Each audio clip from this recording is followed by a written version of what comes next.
Hello दोस्तों, आप सभी स्वागत है ज्ञान स्टोरी चैनल में। चैनल को सब्सक्राइब जरूर कर ले। अवतार भगवान श्री कृष्ण को पूर्ण अवतार कहा जाता है।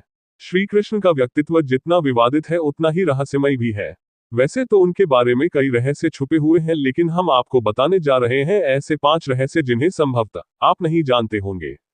वैसे तो भगवान श्री कृष्ण विष्णु के 8वें अवतार हैं, लेकिन देवी और कालिका पुराण अनुसार वे विष्णु के नहीं बल्कि कालिका माता के अवतार थे। श्री कृष्ण की लीलास्थली वृंदावन में एक ऐसा मंदिर विद्यमान है जहां कृष्ण की काली रूप में पूजा होती है। उन्हें काली देवी कहा जाता है।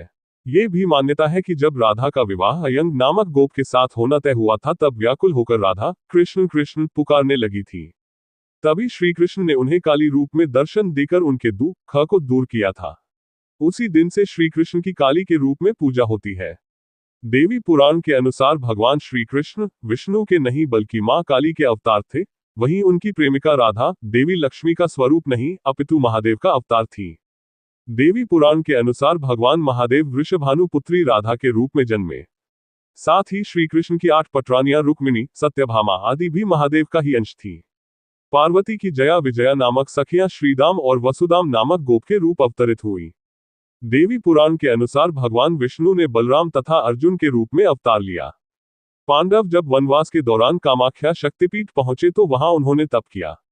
इससे प्रसन्न होकर माता प्रकट हुई और उन्होंने पांडवों से कहा कि मैं श्री कृष्ण के रूप में तुम्हारी सहायता करूंगी तथा कौरवों का विनाश करूंगी। भगवान श्री कृष्ण की परदादी मारिशा एवं सौतेली मां रोहिणी बलराम की मां दोनों ही नाग जनजाति की थी। भगवान श्री कृष्ण की माता का नाम देवकी था। भगवान श्री कृष्ण से जेल में बदली गई यशोदा पुत्री का नाम एकानंशा था, जो आज विंध्यवासिनी देवी के नाम से पूजी जाती है। श्रीमद् भागवत में नंदा देवी कहा गया है, इसलिए उनका अन्य नाम कृष्णानुजा है। इसका अर्थ ये कि वे भगवान श्री कृष्ण की बहन थी। इस बहन ने श्री कृष्ण की जीवन भर रक्षा की थी।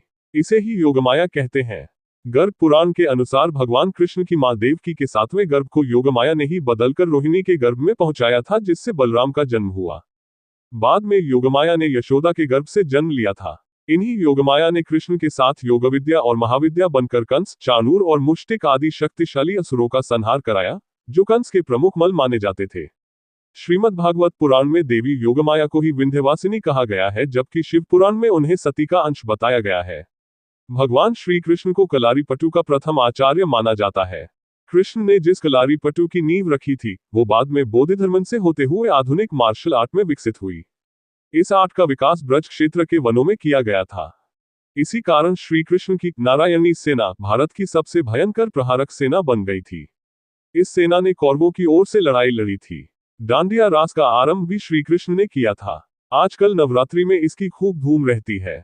भगवान कृष्ण का जन्म मथुरा में हुआ था। उनका बचपन गोकुल, वृंदावन, नंदगांव, बरसाना आदि जगहों पर बीता। द्वारिका को उन्होंने अपना निवास स्थान बनाया और सोमनाथ के पास स्थित प्रभास क्षेत्र में उन्होंने देह छोड़ दी।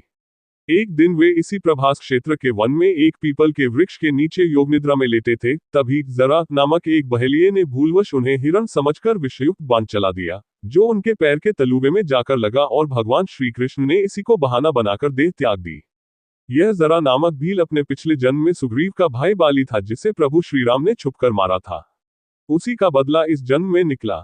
जनश्रुति के अनुसार भगवान श्री कृष्ण ने जब देह त्याग किया तब उनकी देह के केश न तो श्वेत थे और न ही उनके शरीर पर किसी प्रकार से झुर्रियां पड़ी थी, अर्थात वे 119 वर्ष की उम्र में भी युवा जैसे ही थे।